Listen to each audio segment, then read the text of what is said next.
شبانہ ایک غریب لیکن بہت زیادہ خوبصورت لڑکی تھی۔ اس کا تعلق ایک پٹھان فیملی سے تھا۔ اس کا باپ ایک سبزی فروش تھا اور محمد اقبال بہت زیادہ دیندار 5 وقت کا نمازی تھا۔ صبر شکر اس کا وصف تھا۔ وہ صرف رزق حلال کمانے کا طلبگار تھا اور اس کی بیوی سکینہ بہت زیادہ بد مزاج، بد دماغ اور بد لحاظ عورت تھی اور انتہائی لالچی اور مادہ پرست تھی۔ اس کی محمد اقبال سے نہیں بنتی تھی، وہ اس کا جینا حرام کر کے رکھتی تھی۔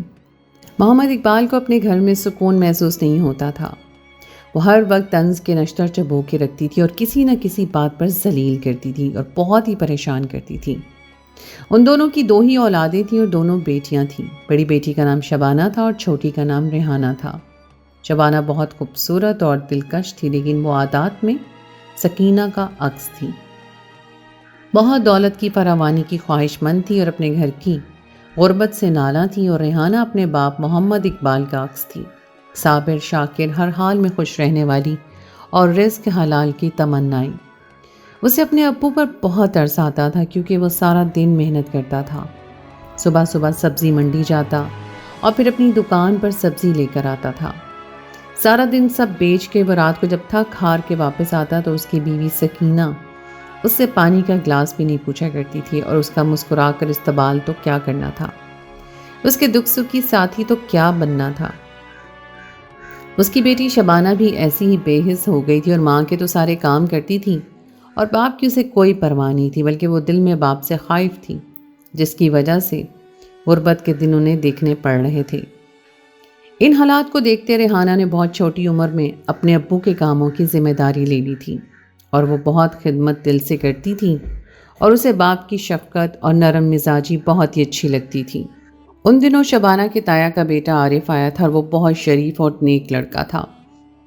وہ پولیس میں سپاہی تھا اور اس کا یہاں ٹرانسفر ہوا تھا۔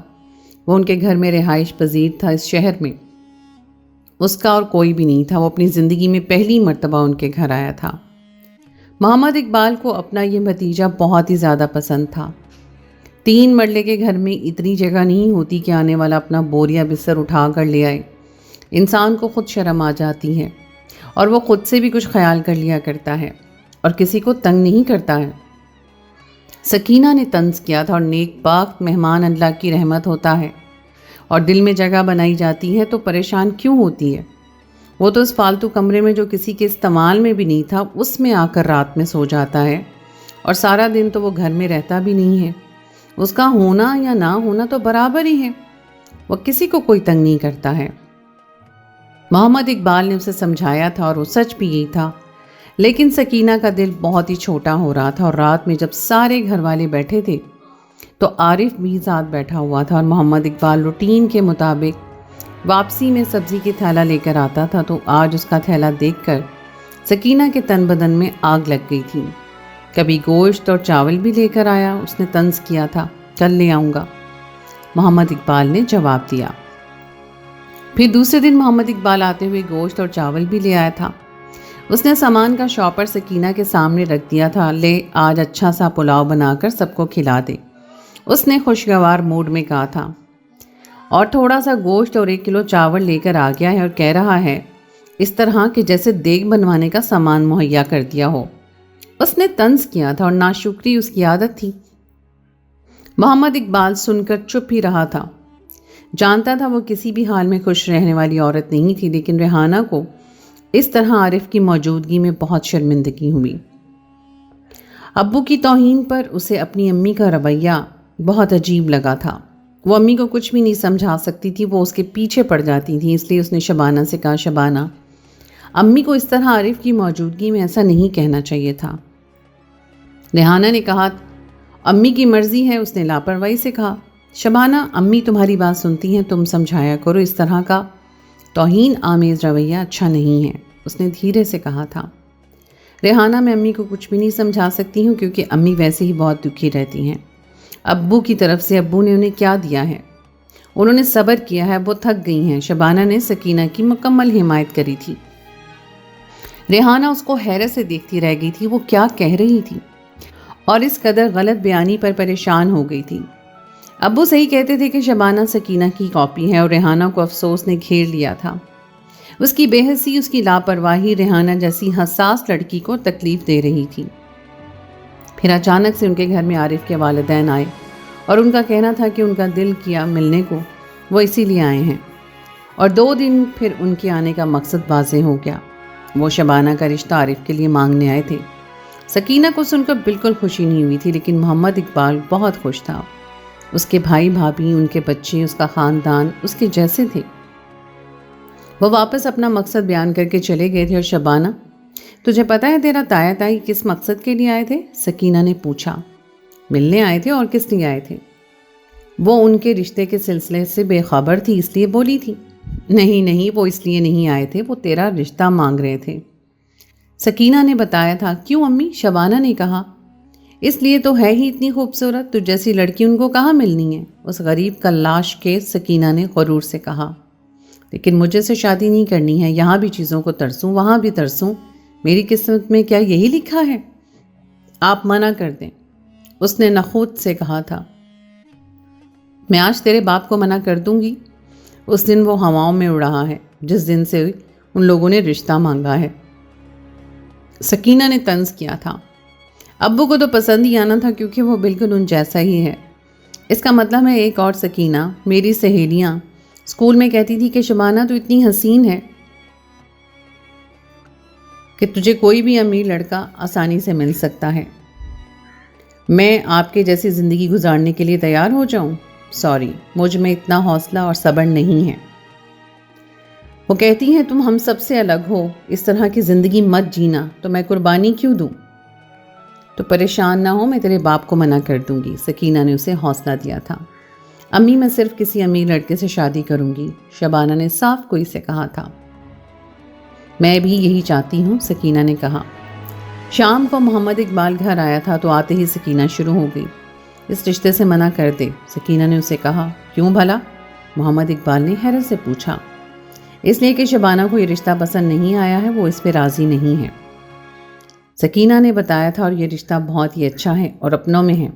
عارف بہت اچھا اور نیک شریف لڑکا ہے، اسے خوش رکھے گا، اور ایسے ہی بھائی بھابھی ہیں میرے، میں اچھی طرح سے جانتا ہوں، محمد اقبال نے سمجھایا۔ کیونکہ وہ غریب ہے، ان کے گھر میں تیرے گھر کی طرح بس دال روٹی چل رہی ہے، اور شبانہ کہتی ہے کہ وہ اس گھر میں شادی نہیں کر سکتی جہاں دال روٹی پوری نہیں ہوتی، سکینہ نے طنز کیا۔ اور تو بہت پاگل ہے، دولت جائیداد سے بڑھ کر سکون ہوا کرتا ہے، عزت اور محبت ہوا کرتی ہے، دولت فانی ہے، محمد اقبال نے اسے سمجھایا تھا۔ دیکھ بات سن، تو اپنی باتیں اپنے پاس رکھ، تیرے لیکچر سننے کی اب مجھ میں اور شبانہ میں تاب نہیں رہی ہے، اور ہر وقت صبر شکر رزق حلال، سکینہ نے بیزاری سے کہا۔ اور محمد اقبال نے اسے بہت افسوس بھری نظروں سے دیکھا۔ تو گمراہ تھی، تو نے میری بیٹی بھی اپنے جیسی کر دی، اس کی زندگی خراب ہو جائے گی، اس سوچ کے ساتھ ہی زندگی بسر کرنے سے وہ سکھ نہیں پائے گی۔ بس ٹھیک ہے، تو انکار کر دے، سکینہ نے فیصلہ سنا دیا۔ اور محمد اقبال اس کی ہر دھڑمی کو دیکھے جا رہا تھا، اور پھر اس نے کچھ سوچ کر غور کر کے اپنے بھائی کو فون کیا اور کہا کہ وہ شبانہ کا نہیں، ریحانہ کا رشتہ عارف کے ساتھ کرنا چاہتے ہیں۔ ان کے بھائی نے کہا کہ ان کے لیے شبانہ اور ریحانہ دونوں برابر ہیں، اس سے انہیں کوئی فرق نہیں پڑتا ہے کہ شبانہ ہے یا ریحانہ ہے، اس لیے عارف اور ریحانہ کا رشتہ ان کو منظور ہے۔ اس بات پر محمد اقبال نے شکر ادا کیا، کیونکہ وہ ہر حال میں صرف یہ چاہتا تھا کہ اس رشتے سے انکار نہ کرے اور عارف ہی ان کا داماد بنے۔ اسے پورا یقین تھا کہ وہ اس کی بیٹی کو عزت محبت دے گا، اور ریحانہ تو اس کی آنکھوں کی ٹھنڈک تھی، اور بس اب یہی دعا تھی کہ اس کی بیٹی سدا سکھی رہے، اور ریحانہ کا رشتہ کر کے وہ بہت سکون میں آ گیا تھا۔ اس کی نیک خدمت گزار بیٹی کے لیے یہ بہترین تھا۔ شبانہ اور سکینہ نے اسے مل کر جو ٹینشن دی تھی وہ بہترین فیصلے میں بدل گئی تھی۔ وہ آج بہت مطمئن تھا اور سکون میں تھا۔ اس نیک خدمت گزار بیٹی کو ہی فکر لگ گئی تھی، وہ یہ تھی کہ اس کے جانے کے بعد اس کے ابو تنہا رہ جائیں گے اور ان کا خیال رکھنے والا کوئی بھی نہیں ہوگا۔ وہ بہت زیادہ اداس ہو گئی تھی۔ اپنے ابو کی خدمت کر کے اس کو سکون ملتا تھا، اور اس طرح ان کو بے یار و مددگار چھوڑ کے جانا اس کے لیے بہت زیادہ تکلیف دہ تھا، لیکن وہ بھی بے بس تھی اور خاموش تھی۔ باقی اس کو اپنے ابو کا اپنے حق میں کیا گیا ہر فیصلہ دل و جان سے قبول تھا، اور اس پہ راضی بھی راضی تھی۔ رشتہ پکا کرنے کے بعد عارف نے ان کے گھر رہنا چھوڑ دیا تھا اور اپنے دوستوں کے ساتھ مل کر رہائش گاہ کا انتظام کر لیا تھا۔ انہی دنوں میں ان کے گھر مہمانوں کی آمد ہوئی۔ آنے والے مہمان سکینہ کے خاندان سے تھے۔ وہ دونوں میاں بیوی سکینہ کے کزن تھے۔ ان کے ساتھ ان کا اکلوتا بیٹا ناصر بھی تھا، جو کہ شبانہ کی عمر کا تھا اور اچھی شکل و صورت کا نوجوان تھا۔ ناصر اور شبانہ نے ایک دوسرے کو پہلی نظر میں ہی پسند کر لیا تھا اور دل دے دیا تھا۔ دونوں اشارے کنارے میں دونوں نے ایک دوسرے کو دل کی بات بتا دی تھی، اور موقع دیکھ کر ناصر نے اظہار محبت بھی کر دیا تھا اور جسے دل و جان سے قبول کیا تھا اور اس کی حوصلہ افزائی کی تھی۔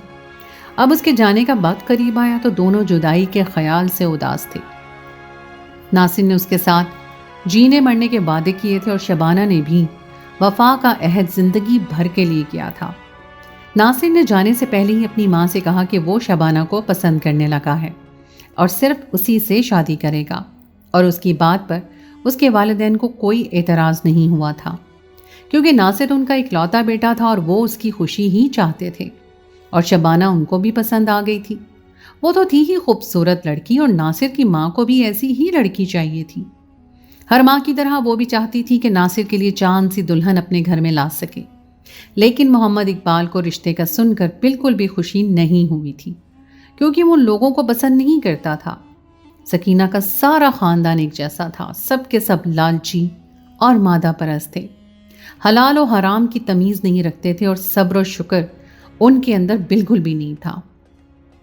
وہ گھر آئے تھے، اور مہمان اللہ کی رحمت ہوتا ہے، اس لیے وہ ان کے ساتھ وقت گزارتا تھا، بات چیت کرتا تھا، وہ انہیں بد اخلاقی نہیں دکھا سکتا تھا۔ شبانہ نے سکینہ کو اپنی پسندیدگی سے آگاہ کر دیا تھا۔ سکینہ کو ان کی محبت کا سن کر بہت اچھا لگا۔ اس نے اپنی بیٹی شبانہ سے وعدہ کیا کہ وہ ہر حال میں اس کا ساتھ دے گی اور اس کی شادی ناصر سے کروا کر ہی دم لے گی۔ شبانہ کو اپنی امی کا وعدہ بہت اچھا لگا اور اسے اپنی امی پر بہت پیار آیا تھا۔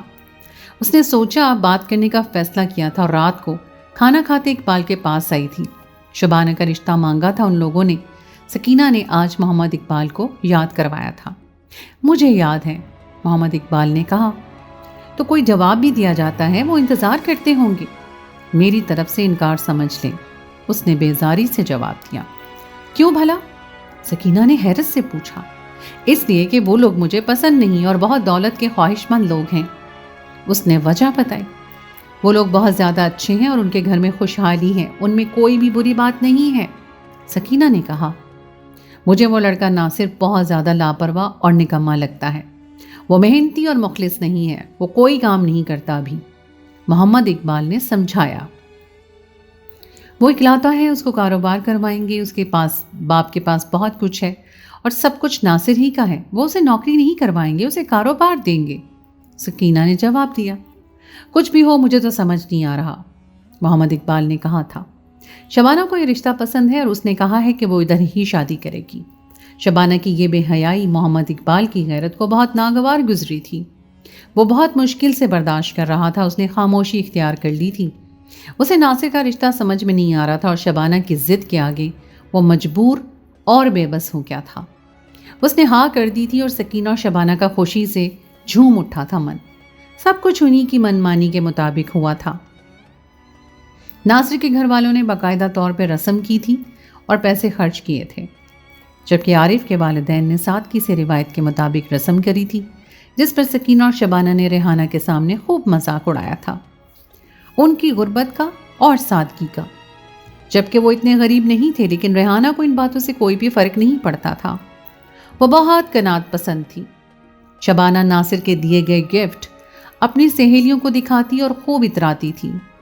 ریحانہ اس کی کم عقلی پر حیران ہوا کرتی تھی، جس قدر مادہ پرست تھی۔ محمد اقبال نے عید کے بعد دونوں کی شادی کی تاریخ رکھ دی تھی اور وقت کم ہی تھا، اور اس طرح گھر میں شادی کی تیاری شروع کر دی گئی تھی۔ اور محمد اقبال بے شک بہت زیادہ غریب تھا، لیکن اس دن کے لیے اس نے کچھ رقم جمع کر رکھی تھی، کم از کم اپنی بیٹیوں کو بنیادی ضرورت کی چیزیں دے سکے، اور اس نے اپنی حیثیت سے بڑھ کر ان دونوں کے لیے سامان تیار کیا۔ ان کی پٹھان فیملی میں جہیز جیسی لعنت نہیں تھی، دکھاوا اور نمود و نمائش نہیں تھی۔ ان کے علاقے مردان میں بہت سادگی تھی اور پردہ تھا۔ محمد اقبال کو اس کے بھائی نے ہر طرح کی چیز دینے سے منع کر دیا تھا، اور عارف کا بھی یہی موقف تھا۔ لیکن محمد اقبال نے اپنے دل سے شوق سے سب تیاریاں مکمل کر لی تھیں اور سکینہ بھی خوش تھی۔ روزانہ کی شاپنگ اور رونقیں، خوشیاں، آج کل وہ غصے میں نہیں تھی اور گھر میں سکون تھا۔ اور محمد اقبال نے بھی شکر ادا کیا تھا اور راوی چین ہی چین لکھ رہا تھا۔ اس گھر میں 2 ہی بیٹیاں تھیں اور ان کے گھر میں پہلی اور آخری شادی تھی، اس لیے پورے خاندان نے شرکت کی۔ غرض کہ اس گھر میں ڈیرا ہی ڈال لیا تھا اور بہت ہی رونق ہو گئی تھی۔ سب حسب توفیق تحفے تحائف بھی لے کر آئے تھے۔ اس طرح اچھا خاصا جہیز اکٹھا ہو گیا تھا۔ اس طرح سادگی میں بھی اچھا خاصا ہلا گلا ہو گیا تھا۔ رخصتی کا دن آ پہنچا تھا اور آج سکینہ اور محمد اقبال دونوں ہی اپنی اپنی جگہ پر اداس تھے۔ سکینہ کو شبانہ کی یاد آنی تھی، وہ اس کی ہم مزاج تھی۔ اس کے ساتھ مل کر سہیلی کی طرح وقت بہت اچھا خوشگوار گزرا کرتا تھا۔ وہ اس کے جذبات کو، خوشی کو، غم کو سمجھا کرتی تھی۔ اس کے دوست شبانہ کے دوست تھے اور اس کے دشمن شبانہ کے دشمن تھے۔ وہ شبانہ سے بہت زیادہ خوش تھی، جبکہ ریحانہ سے اسے خاص لگاؤ نہیں تھا۔ وہ کسی برائی میں اس کا ساتھ نہیں دیا کرتی تھی اور روکنے کی حتی الامکان کوشش کیا کرتی تھی، اور اسی وجہ سے سکینہ کے تیور اس سے بگڑے رہتے تھے اور وہ شبانہ سے بہت ہی خوش رہتی تھی۔ محمد اقبال کو آج دونوں بیٹیوں کی جدائی رلا رہی تھی۔ اسے دونوں ہی بہت زیادہ پیاری تھی، لیکن شبانہ جب سے بڑی ہوئی تھی وہ اسے دور دور رہنے لگ گئی تھی اور گزرتے وقت کے ساتھ ایک دوری پیدا کر لی تھی۔ محمد اقبال نے بہت کوشش کی کسی طرح سے کہ یہ فاصلے دور کر سکے، لیکن شبانہ مکمل سکینہ کے زیر اثر تھی اور محمد اقبال کی کوشش اس وجہ سے بے اثر رہی تھی اور وہ بے بس ہو کر تھک ہار مان گیا تھا اور اسے سدا سکھی رہنے کی اس کے لیے دعائیں ہی کر سکتا تھا۔ وہ دلی دل میں شبانہ کے لیے فکر مند بھی بہت زیادہ تھا، کیونکہ اس کی بہت سی عادات غلط تھیں اور ریحانہ کی طرف سے اسے بالکل بھی فکر نہیں تھی۔ وہ بہت مطمئن تھا، وہ اس کی نیک خوف خدا رکھنے والی بیٹی تھی، اس لیے وہ اس سے خوش بھی بہت تھا۔ آج اس کے گھر کی رحمت اور برکت جا رہی تھی اور وہ لوگوں سے اپنے آنسو چھپانے کی کوشش کر رہا تھا۔ وہ دونوں والدین کی دعاؤں کے زیر اثر رخصت ہو کر اپنے اپنے گھر چلی گئی تھیں۔ دونوں کی نجی زندگی کا آغاز ہو گیا تھا اور دونوں اپنے گھروں میں خوش تھیں۔ ریحانہ کے آنے سے اس کے تایا تائی کے لیے سب لوگ بے حد خوش تھے۔ اس کی خدمت گزاری، اس کا اخلاق سب کے دلوں میں گھر کر گیا تھا، جبکہ شبانہ بھی ناصر کی محبت کا دم بھر رہی تھی۔ دونوں ایک دوسرے میں مگن ہو گئے تھے اور خوشیوں کے جھولے جھول رہے تھے۔ اس طرح 6 مہینے کا وقت گزر گیا اور زندگی میں ٹھہراؤ ہو گیا۔ وقت کے ساتھ ساتھ شبانہ کو احساس ہوا کہ ناصر لاپرواہ زندگی گزار رہا ہے۔ اس کو مستقبل کی کوئی فکر نہیں تھی اور اس کے ہاتھ میں بھی کچھ بھی نہیں تھا۔ اس کے سسر کی پلاسٹک کی برتنوں کی دکان تھی اور وہ اس کو چلا رہے تھے، جبکہ ناصر سارا دن گھر میں گزارتا یا پھر سارا دن دوستوں میں گزار دیا کرتا تھا۔ اس کے خود کے ہاتھ خالی تھے۔ وہ شبانہ کو کیا خیال کرتا؟ اس کو بائک کے پیٹرول کے لیے خرچے کے بعد جو پیسے چاہیے ہوتے وہ اس کو مل جاتے تھے، لیکن اس پر ناصر کے والد کو اب اعتراض ہونے لگا تھا۔ اس کا کہنا تھا ناصر اب اس کے برتنوں کے کاروبار میں اس کا ساتھ دیں، اس کی دکان پر صبح سے شام تک اس کے ساتھ بیٹھ جایا کرے اور اس کو سنبھالنے میں اس کی مدد کرے۔ لیکن ناصر کے لیے صبح سے شام تک ایک جگہ بیٹھنا بہت مشکل تھا۔ وہ کام چور تھا، آرام طلب تھا، آدھا دن سو کر گزارا کرتا تھا اور آدھا دن دوستوں میں، جس کی وجہ سے اب اس کے والد کو غصہ آنے لگا تھا اور وہ اس کو احساس دلانا چاہتے تھے، لیکن وہ ہنس کر ٹال دیتا تھا کہ یار ابھی ہمارے کھانے پینے ہنسنے کے دن ہیں اور کام تو عمر پڑی ہے، تم ابو کی طرح باتیں مت کیا کرو، اور شبانہ چپ ہو جایا کرتی تھی۔ لیکن اب اس کو غصہ آنے لگا تھا۔ 1 سال ہو گیا تھا شادی کو اور اس کے ہاتھ خالی تھے، کہیں بازار نہیں جا سکتی تھی۔ اس کو شاپنگ کا، سیر و تفریح کا، سیاحت کا بہت شوق تھا۔ جب کبھی کوئی فرمائش کرتی وہ اسے خالی جیب خالی ہاتھ دکھا دیتا تھا اور شبانہ جل کر راکھ ہو جاتی۔ وہ سکینہ کی بیٹی تھی، صبر شکر سے آری۔ وہ غصے میں کمرے میں بند ہو جاتی اور کسی کام کو ہاتھ نہیں لگاتی تھی، اور اس دن سارا دن اس کی ساس کو گھر کے سب کام کرنے پڑتے تھے اور وہ جلتے کوڑتے سب گھر کے کام پورے کرتی تھی۔ اور ایسی بہو کا سوچتی کہ کیا فائدہ ہوا لانے کا۔ اس کی خوبصورتی دیکھی تھی، اس کا من نہیں دیکھا تھا، جس پر اب ساس اس کو آڑے ہاتھوں لیا کرتی اور اس کو تانے دیتی کہ ہڈ حرام اور کام چوروں کے لیے مفت کا اناج کہاں سے آئے گا، جو کام کرے گا وہی کھائے گا، درختوں پر نوٹ نہیں لگا کرتے۔ ساس کی جلی کٹی باتیں اس کے دل کو چیر دیا کرتی تھیں اور دونوں طرف جب وہ ریحانہ کو دیکھتی تو حیران ہوتی۔ عارف بہت زیادہ ذمہ داری سے کام کرتا تھا اور ریحانہ سے بہت محبت کرتا تھا، اور اس کے اپنے سسرال میں بہت قدر تھی اور اہمیت تھی۔ اس سے ہر بات کا مشورہ لیا جاتا اور تایا تائی اس کو بالکل سگی بیٹی سمجھتے تھے۔ ریحانہ پر بہت روپ آیا تھا، اس کی صحت اچھی تھی اور وہ ایک بیٹے کی ماں بھی بن گئی تھی۔ اس کی خوشحالی اور سکون شبانہ کو احساس کمتری میں مبتلا کر رہا تھا۔ اس کا موڈ خراب ہو چکا تھا۔ آج صبح سے ناصر کے ماں باپ کا موڈ خراب تھا، اور وجہ یہ تھی کہ وہ 10 دن کے لیے پشاور جا رہے تھے سگے رشتہ داروں کے گھر میں۔ وہاں ایک شادی تھی۔ ناصر شبانہ خوش ہو گئے کہ آؤٹنگ ہو جائے گی، لیکن ساس سسر نے کہا کہ ناصر اور شبانہ نہیں جا سکتے، اتنے دن دکان بند نہیں کر سکتے۔ ان کے پاس بس یہی ایک دکان تھی جس پر سارا گھر چل رہا تھا، اور اس بات پر شبانہ کا موڈ بہت خراب ہو گیا تھا۔ اس نے ناصر کو بھی اس کے والدین کے خلاف کر دیا تھا اور وہ بھی بہک گیا تھا۔ اس نے اپنے والدین سے بدتمیزی کی تھی اور وہ دونوں اس سے ناراض ہی پشاور چلے گئے تھے۔ ان کے جانے کے بعد ناصر دکان پر ایک دن نہیں گیا تھا۔ رات کو شبانہ نے کہا کہ مجھے شاپنگ کرواؤ اور سیر کرواؤ، باہر کھانا کھلاؤ، میرے پاس تمہیں پتہ ہے کہ پیسے نہیں ہوتے۔ ناصر نے بے بسی سے جواب دیا، دکان پر غلے سے لے لو۔ اس نے مشورہ دیا تھا، لیکن اس طرح تو ابو ناراض ہوں گے۔ ناصر جھجکا تھا، اپنے ابو کو وہ اچھی طرح سے جانتا تھا۔ ناراض ہونے کی کوئی بات نہیں ہے، سب کچھ تمہارا ہی ہے، اور یہ دن ہوا کرتے ہیں زندگی جینے کے اور مزے کرنے کے۔ اور اس طرح شبانہ کے حوصلہ بڑھانے سے اس نے دکان سے چوری کر لی تھی اور دونوں نے دکان بند رکھی۔ اتنے دن اور خوب انجوائے کیا تھا۔ شبانہ کے لیے دن رات یادگار ہو گئے تھے اور اپنی منمانی کی تھی۔ پھر عیاشی کے دن ختم ہو گئے تھے اور اس کی ساس سسر واپس آ گئے تھے۔ آنے کے بعد انہوں نے پہلے پوچھا تھا کہ دکان کھولی تھی۔ ناصر گھر نہیں تھا۔ شبانہ نے کہا کہ مجھے نہیں پتا۔ سسر نے جب دکان کھولی تو بند دکان کی حالت دیکھ کر ہی اس کی بربادی سے ویرانی سے پتہ چل گیا تھا کہ دکان نہیں کھولی گئی تھی۔ اس کا دل بجھ کر رہ گیا، اس کا موڈ خراب ہو چکا تھا۔ پھر اس نے غلے کو چیک کیا تھا اور خالی غلہ اس کا منہ چڑھاتا تھا۔ اس کا پارا چڑھ گیا تھا۔ اس نے دکان بند کی اور سیدھا گھر چلا گیا تھا۔ ناصر گھر پہ ہی تھا۔ غلے سے پیسے کس نے نکالے تھے؟ اس نے جاتے ہی غصے سے پوچھا۔ میں نے نکالے تھے، ناصر نے گھبرا کر جواب دیا تھا۔ کیوں؟ کس کی اجازت سے نکالے تھے؟ اس نے غصے سے کہا تھا۔ ابو ضرورت تھی، ناصر نے کہا۔ ایسی کیا ضرورت تھی بھلا جو چوری کرنی پڑ گئی تھی؟ اس نے دریافت کیا تھا۔ شبانہ کو لے کر باہر گیا تھا، کچھ شاپنگ کروائی اس نے اور کچھ سیر کی تھی۔ ناصر نے بتایا۔ میرا انداز ٹھیک تھا، یہ چوری شبانہ نے ہی کروائی تھی۔ میں بھی کہوں ناصر نے آج تک کبھی چوری نہیں کی ہے، پھر آج یہ حرکت کیوں کی؟ ساس نے برہمی سے کہا تھا۔ جب اس کو پتا ہے کہ اس کا شوہر کماتا نہیں ہے تو پھر اس نے کیوں مجبور کیا اس کو چوری پر؟ سسر نے طنز کیا تھا اور شبانہ کا کام تھا اس کو ٹائم پہ دکان پر بھیج دی تاکہ نقصان نہ ہوتا اور اس کاروبار کو بند نہ کرتا۔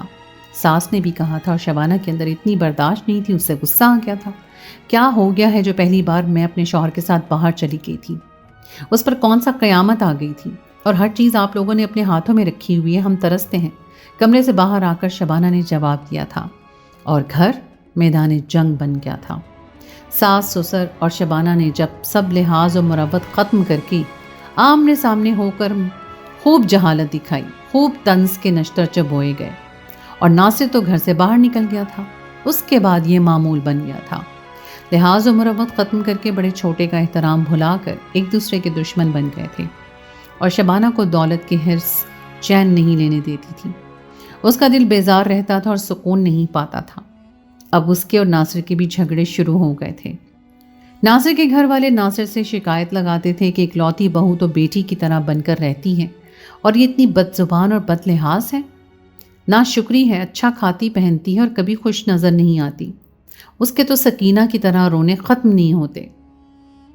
ناصر بھی اسے سمجھا کر تھک گیا تھا کہ وہ خاموشی اختیار کر لے اور اس کے والدین سے بدتمیزی مت کرے اور آنے والے اچھے وقت کا انتظار کیا کرے، لیکن اس نے کہا کہ وہ صبر نہیں کر سکتی، وہ آج اچھا وقت چاہتی ہے اور آج ابھی۔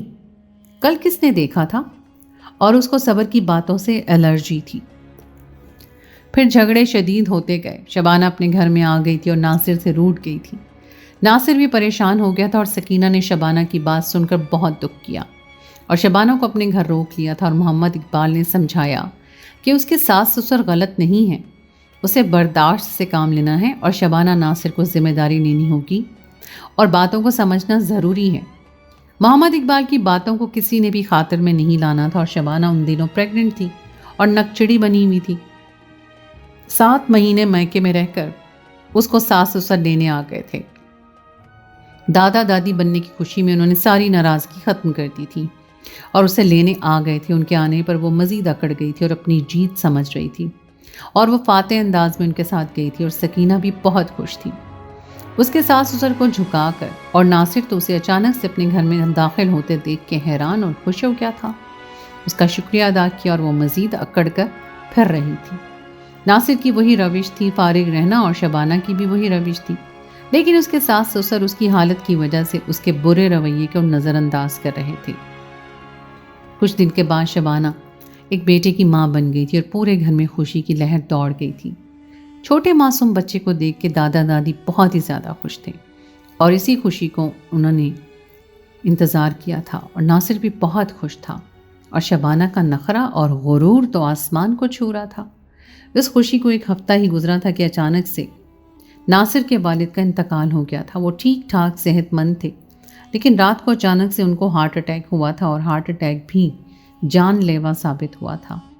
اچانک پڑنے والی سچویشن نے سب کو ہلا دیا تھا، کسی کے وہم و گمان میں بھی نہیں تھا کہ اس طرح ہو سکتا ہے۔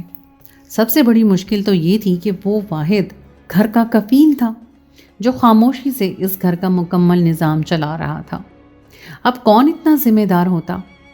اس کے 10ویں کے بعد ناصر کو بھیجا گیا اور اس نے جانا شروع کر دیا تھا، لیکن اس کو کام کا کوئی ایکسپیرینس نہیں تھا اور نہ ہی اس کو چیزوں کی قیمتوں کا پتہ تھا اور نہ سیل کرنے کا، گاہک بنانے کے تجربے حاصل کیا تھا۔ اس دن کے لیے اس کے باپ نے بہت کوشش کی تھی کہ وہ دکان پر آیا کرے وقت دے کام کو سمجھنے کی، لیکن اس وقت اس کو سمجھ ہی نہیں آتی تھی اور نہ ہی اس کو فکر ہوئی کبھی کمانے کی۔ اور اب تو وہ ایک بیٹے کا باپ بھی تھا اور اس کی ذمہ داری بڑھ گئی تھی۔ اس نے لمبے ٹائم تک بیٹھنے سے جان چھڑائی اور ایک ملازم رکھ لیا۔ اس کے ہاتھ میں اب پیسے آ گئے تھے، وہ خود مختار ہو گیا تھا اور شبانہ بہت خوش تھی۔ اس کی خواہشات پوری ہونے کا وقت آ گیا تھا۔ ناصر سے وہ پیسے لیتی رہتی تھی اور پھر اس کے ہمسایہ میں ایک بہت غریب عورت رہتی تھی۔ اس عورت نے ایک دن شبانہ کی منت کی کہ وہ اسے کچھ رقم ادھار دے دے، اس کا بیٹا بہت بیمار ہے۔ شبانہ کی ساس تو شبانہ کے سسر کے مرنے کے بعد بہت کمزور پوزیشن پہ تھی، اس کے ہاتھ تو خالی تھے۔ ناصر شبانہ کے مکمل قابو میں تھا اور وہ ماں تو بے بس ہو گئی تھی جس کا بیٹا کمزور اور بے حوصلہ ہوگا، اس لیے اس نے سب کچھ شبانہ کو سونپ دیا تھا اور خود پوتے کے وہم میں لگی رہتی، اور شبانہ کی بچے سنبھالنے سے بھی جان چھوٹ گئی تھی۔ اس ہمسائی کی مجبوری اس جیسی سخت دل کو کہاں نظر آنی تھی، لیکن جب وہ مایوس ہو کر جانے ہی والی تھی تبھی اس کے دماغ میں خیال آیا۔ اس نے عورت کو آواز دے کر کہا تھا کہ ادھر آؤ، اور وہ واپس آ گئی۔ میں تمہیں ادھار اس شرط پر دوں گی کہ تم مجھے 1000 روپے فالتو دو گی۔ شبانہ نے کہا اور اس نے فوراً ہاں کر دی، کیونکہ اس کے بیٹے کی حالت گرتی جا رہی تھی اور اس نے بڑے ہسپتال لے کے اسے جانا تھا۔ اور پھر شبانہ نے ان کو مطلوبہ رقم دے دی اور پھر یہ اس کی عادت بن گئی سود کھانے کی، اور وہ بہت پیسے جمع کرتی رہتی تھی۔ اس کی اس محلے میں اکثریت غریب لوگوں کی تھی۔ جلد ہی بات پورے محلے میں اس کی شہرت پھیل گئی اور غریب لوگ اس سے سود پہ قرض لیتے تھے۔ سود حرام تھا اور بہت بڑا گناہ تھا۔ وہ اس کام کو بڑھاتی جا رہی تھی، وہ عورتوں کی مجبوری سے ناجائز فائدہ اٹھاتی تھی اور غریب لوگوں کو سود دینا بہت مشکل لگتا تھا، لیکن وہ کسی پر ترس نہیں کھاتی تھی۔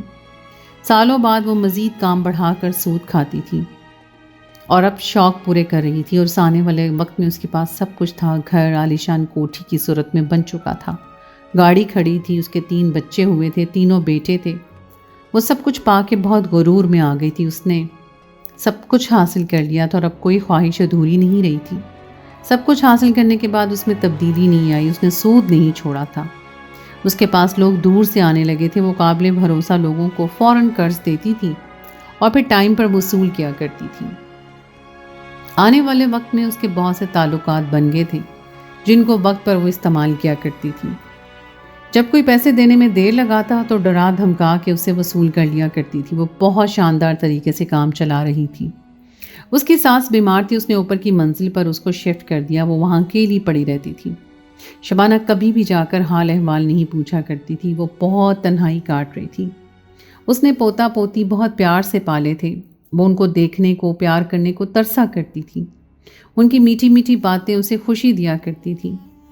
پوتا پوتی کو خیر شبانہ کی اولاد تھے، اس لیے وہ اپنا حق جتاتی تھی۔ ناصر تو لیکن اس کا پیدا کیا ہوا تھا، ان کا بیٹا تھا، لیکن اس پر بھی شبانہ کا پورا حق تھا۔ وہ بھی ہفتوں اوپر ماں کے پاس نہیں آتا تھا، وہ بھی شبانہ کی خوشی کا خیال رکھا کرتا تھا، اور وہ یہ دکھ لیے خاموشی سے اس دنیا سے چلی گئی تھی۔ ناصر کو وقتی دکھ ہوا تھا، باقی کسی کو بھی کوئی پرواہ نہیں تھی۔ ساس کے جانے کے بعد شبانہ مزید آزادی محسوس کر رہی تھی۔ وہ اپنی ماں سکینہ کو اپنے گھر لے کر آ گئی تھی، اور سکینہ بہت زیادہ خوش تھی، اس کا بہت زیادہ دل لگ رہا تھا۔ زندگی کی حسرتیں اور ادھوری خواہشیں پوری کرنے کا موقع مل رہا تھا۔ اس کا باپ محمد اقبال اکیلا تھا، لیکن اس کا کسی کو بھی احساس نہیں تھا۔ ریحانہ نے بہت کوشش کی کہ وہ اپنے باپ کو اپنے پاس رکھے، لیکن بیٹی کے گھر رہنے پر اس کی غیرت گوارا نہیں کرتی تھی۔ عارف نے بھی بہت کوشش کی تھی، لیکن محمد اقبال نے محبت سے ٹال دیا تھا، اور 1 سال کے لیے تبلیغ میں چلا گیا تھا، اور کچھ دنوں سے شبانہ کے پیٹ میں بہت درد تھا۔ اس نے بڑے سے بڑے ہاسپٹل میں بڑے سے بڑے ڈاکٹروں کو چیک کروایا تھا، اس کو آرام نہیں آ رہا تھا، وہ بہت پریشان تھی۔ کراچی آغا خان ہاسپٹل میں جانے کی تیاری کر رہی تھی، وہاں علاج بہت مہنگا تھا، لیکن اس کی دسترس سے باہر نہیں تھا، کیونکہ اس نے پیسے بہت زیادہ جمع کر لیے تھے۔ اس کا ذاتی اکاؤنٹ تھا جس میں جمع شدہ رقم سے ناصر بھی بے خبر تھا، اور جو بھی صحیح وقت سے واقف نہیں تھا، اس نے یہ راز کبھی بھی کسی سے شیئر نہیں کیا تھا۔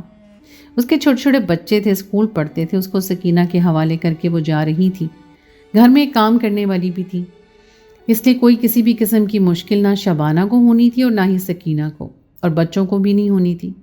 سب پیکنگ ہو گئی تھی، ہائی ایئر سیٹ بک ہو گئی تھی، اور رات 8 بجے کی فلائٹ تھی۔ گھر سے نکلنے لگی کہ شبانہ کی اچانک سے طبیعت خراب ہو گئی تھی۔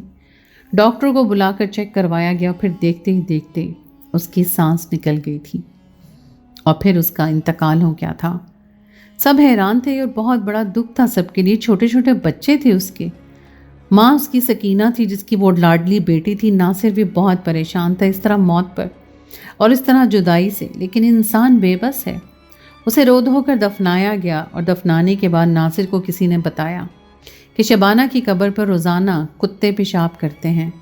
لوگوں نے کہا کہ وہ 5 وقت کی نمازی عورت تھی، پھر کیوں کتے روزانہ پیشاب کرنے لگ گئے تھے؟ سب حیران تھے، اور پھر اس کی ہمت کر کے قبر کھولی گئی، اور اندر کا منظر دیکھ کے سب حیران رہ گئے۔ اندر اتنی رقم، نوٹوں کا ڈھیر سانپ کی شکل اختیار کر گئے تھے، اور اس کو ڈس رہے تھے، اس کے ارد گرد گھوم رہے تھے۔ سب کے ہوش اڑ گئے تھے، اور سب نے قبر کو بند کر کے توبہ کی اور وہاں سے چل دیے تھے۔